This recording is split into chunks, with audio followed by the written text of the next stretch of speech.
Previously on Hasta, Alaska, we faced every Volkswagen owner's worst nightmare, a fire in our Kombi which destroyed our tiny home on wheels. Unwilling to be beaten, we drove all the way up to Alaska to rescue our adventure-mobile to give him one last chance to make it to the Arctic. After a lot of hard work and losing half of the possessions that we did have, we managed to bring old Capito back to life and once again, ready for an adventure. So finally, let's go and explore Alaska.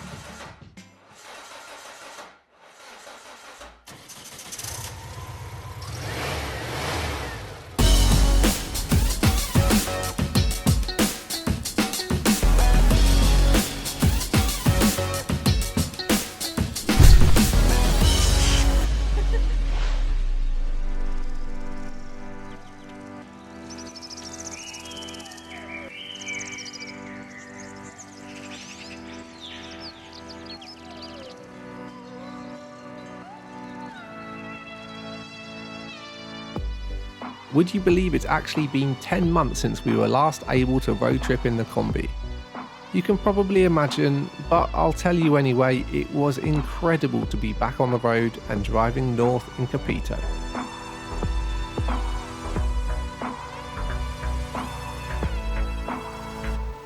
I just wanted to point out how amazing this scene is right here, okay?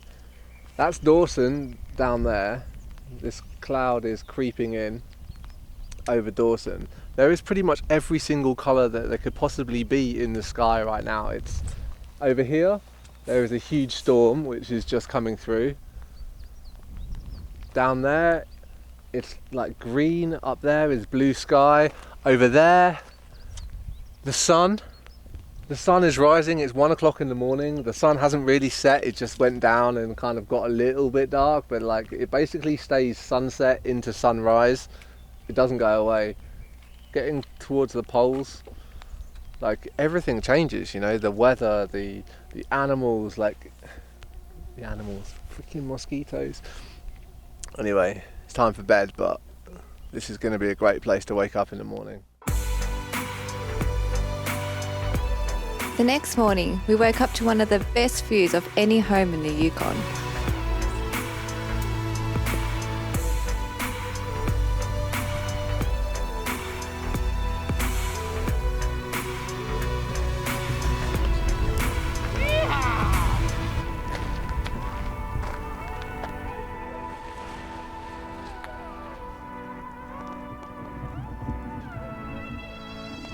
Even from up here, Dawson looked more like a town than a city.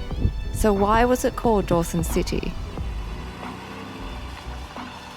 Well, 100 years earlier during the gold rush, this town was growing rapidly and back then it did qualify to be incorporated as a city. These days, not so much, but the town kept its name for historic reasons.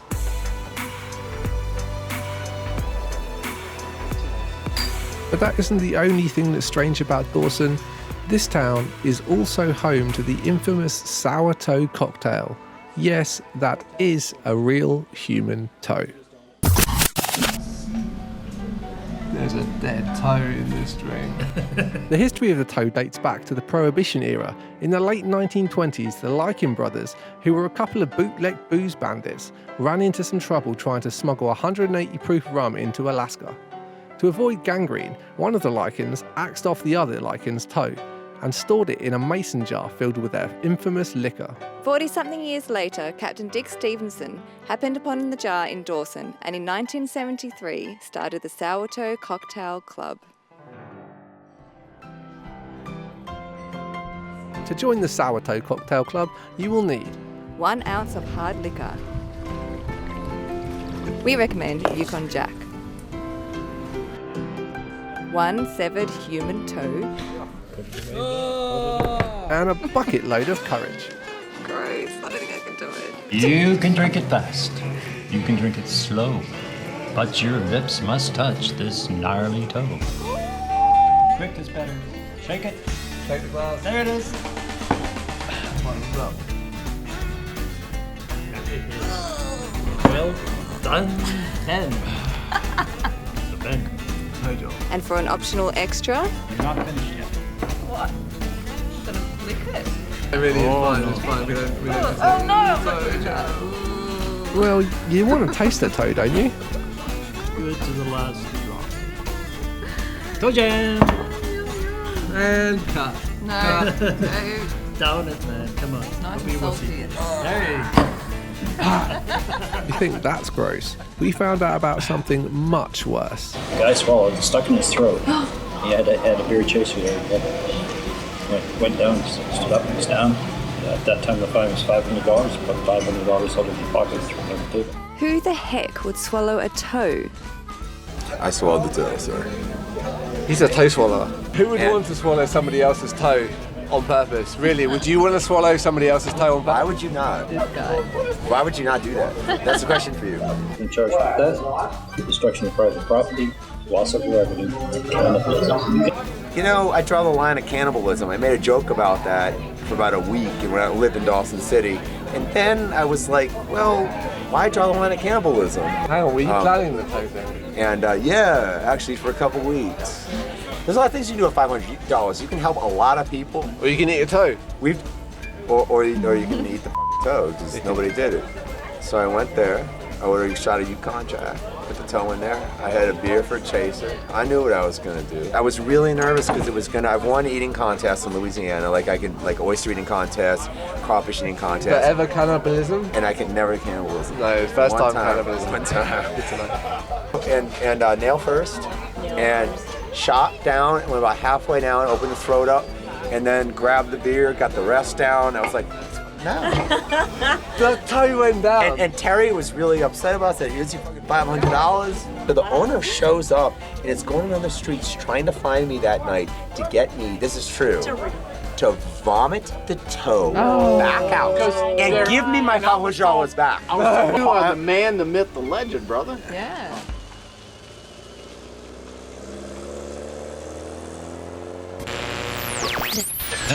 Let's go exploring.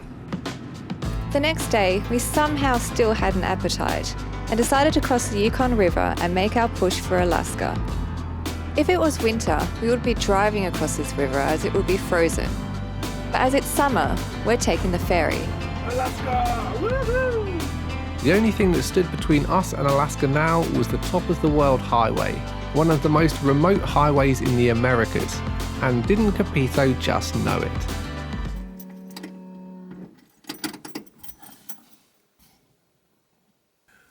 We're in the middle of nowhere, having to turn around to go back to where we came from, which is Dawson in the Yukon. Didn't quite make it to Alaska. We're having fuel starvation issues, which means the gas pump's not getting fuel again. We tried to fix it, but just can't do anything about it right now. I have to wait. It's a waiting game. It seems to fix itself after like 20 minutes or something. Just frustrating. Can't rely on this vehicle at all. The top of the world highway is only 79 miles long. And guess what? We broke down 8 times in that distance. It took us 2 days to get there. But eventually we made it. We made it. We finally made it.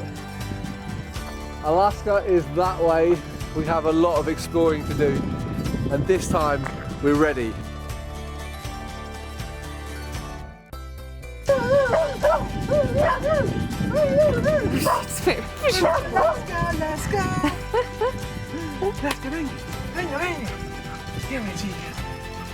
We made it! South America to the top of North America, almost. There's one final push. Prudhoe Bay, here we come. Let's hit the road.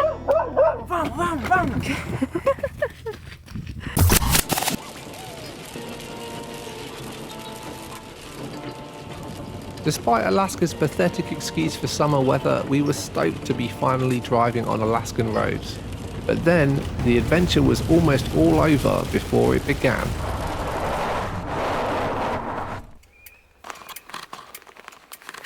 I'm shaking. Oh my god, full on shaking. Like, we're driving some dirt roads here, as you can see, and we just came round the corner. Like, I wasn't driving that fast, was I? No. That was sketchy, eh? My heart's beating. We have to be really careful, Ben.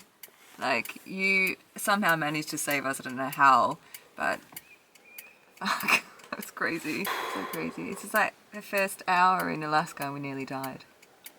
I wasn't driving that fast, and like the car just completely lost it. We've been worried about this slippy mud all day. Like we've been driving like, I don't know, a couple of 100 miles or something on this dirt road, and the car literally went all the way sideways, and then I was like on the wheel like and then it went all the way the other way, and then like we managed to pull it out like this. Like this is where I just stopped the car just this second, but that was the most out of control that I've been on this entire trip. This is lethal, these roads, they're so slippy.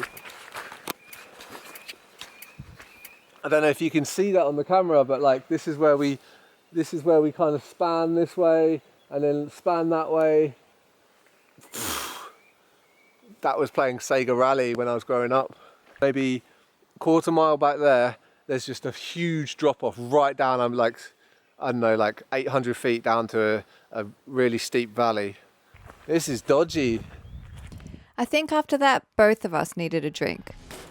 Luckily, chicken was just around the corner.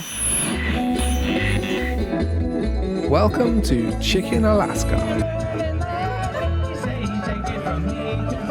Chicken Alaska, population 7. Well, usually anyway. Once a year though, the crazies from Alaska and around the world gather in this, the smallest of towns, for the outlandish festival Chicken Stock.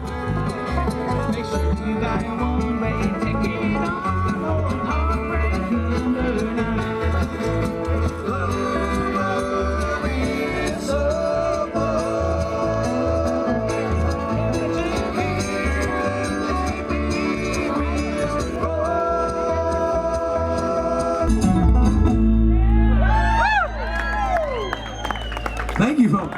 Thank you, Chicken. Thank you!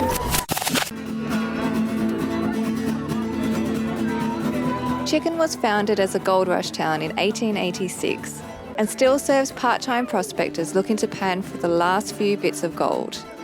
And it was here at Chicken Stock, in amongst the madness and used lingerie, that we just so happened to have met a prospector who invited us to look for gold. It goes bang, bang. You never be playing for me. I've been drinking on my whiskey, holla, bang, bang. Yeah, I live in a time for peace. For peace. Oh, Lord, let me die, yeah.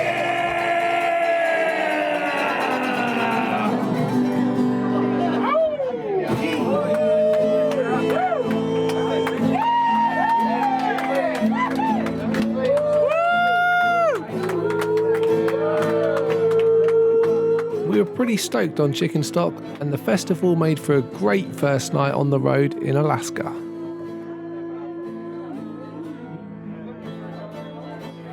We're just having a bit of a post Chicken Stock chill out day at the Kombi, getting a little bit of work done. Found some BLM land. And we're going to be in the water for 2 seconds because it's flipping freezing.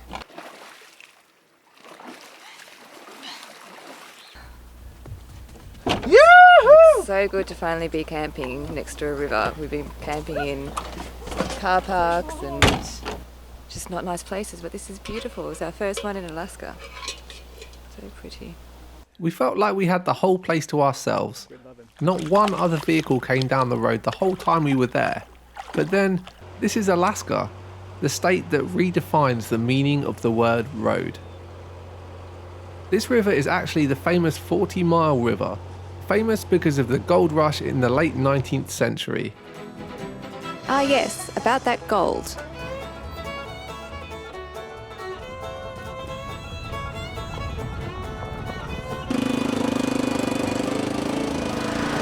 This is called Jack Wade Creek.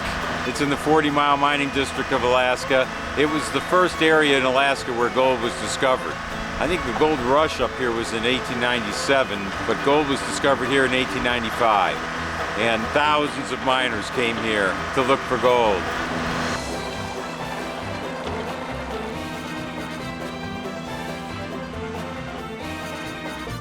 If there's any gold, oh, see, look at the gold. See the gold on top? Find a couple nice little flakes right off the bat. So, but if you run for a little while, you should be able to find some. Dan was showing us just how easy it is to find gold here.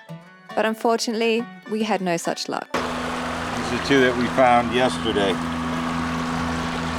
This one weighs almost 1.5 ounces. May I hold your gold, please? Absolutely. It's really heavy. It is. It's very heavy. Gold is one of the heaviest materials on Earth. Really? Yes. Now, if it was 24 karat gold, you'd be able to bite into it like that. Really? Yeah, but our gold is only about 80 to 85% pure. So how much is this worth then? I'd say that's probably worth $5,000 to $6,000. It's pretty incredible, huh? Wow. Yep. We better get digging.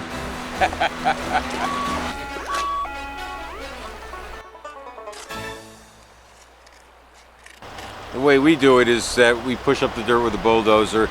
Generally what you do is you scrape off the top layer, which is called the overburden. Now this overburden, we're running it all because it's been mixed up over the years so many times that there's still some gold in it.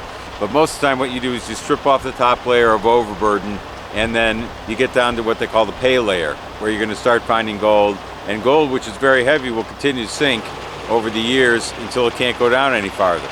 And that's generally what they call the bedrock. So there's a layer of rock, and that's where you find most of your gold. Are you thinking what we were thinking? This looks horrific. Certainly, there is a stark difference between this site and the surrounding hills, and I know which we prefer. So you're standing on Jackweed Creek. We're miners up here. We've been miners up here for 21 years. And this is part of one of our reclamation projects that we're doing, and trying to restore the environment back to the way it was. That's the right thing to do. So what we're trying to do is put the creek back where it was, but then reestablish fish habitat. Gold mining in Alaska and its history is fascinating, and we were happy to hear that these prospectors spend a significant percentage of their season in Alaska working on land restoration projects.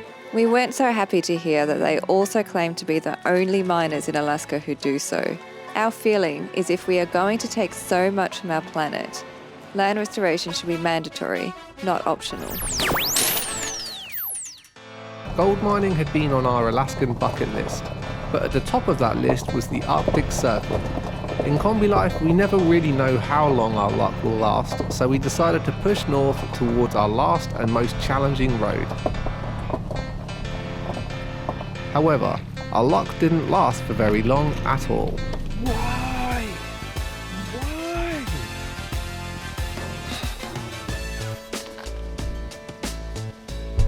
We'd been breaking down multiple times a day since we left Whitehorse, and here, broken down 50 miles north of Fairbanks, Steve and Nancy found us.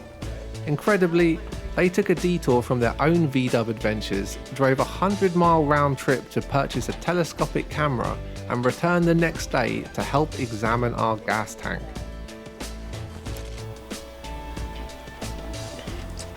That little bit of tape in the tank there may well be the 100 breakdown tape. I think I've broken down about 100 times because of this little piece of crap in the tank. So glad to have this camera and Steve's help. As it turned out, in Whitehorse a tiny piece of tape had fallen into the tank, and each time we flushed it, it just got stuck to the side of the tank. Without this camera, we would have never fixed this issue. Without Steve and Nancy, we'd have probably gone insane. No! I just had it at the entrance. It's just playing with you now. Oh man, did you see that? It was literally out of the tank and went back in. Yes! Yay! Woohoo! Got it? Yeah. That's it, Steve. How blessed are we to have met them, and how incredible is it that they are the type of people that would stop to help a stranger. Well, let's That's true too. It's a piece of plastic. There's no saying how many times that we've broken down because of that one piece of tape. Now we are finally ready to make our push to the Arctic. At this point, I'm not sure if we're more nervous or excited. It would be 1,000 miles of the toughest, most remote terrain that we had ever tackled. How would Capito fare? What would we discover at the end of the world? And could we make it all the way to the Arctic Ocean? Well, for that, you're going to have to wait until next time.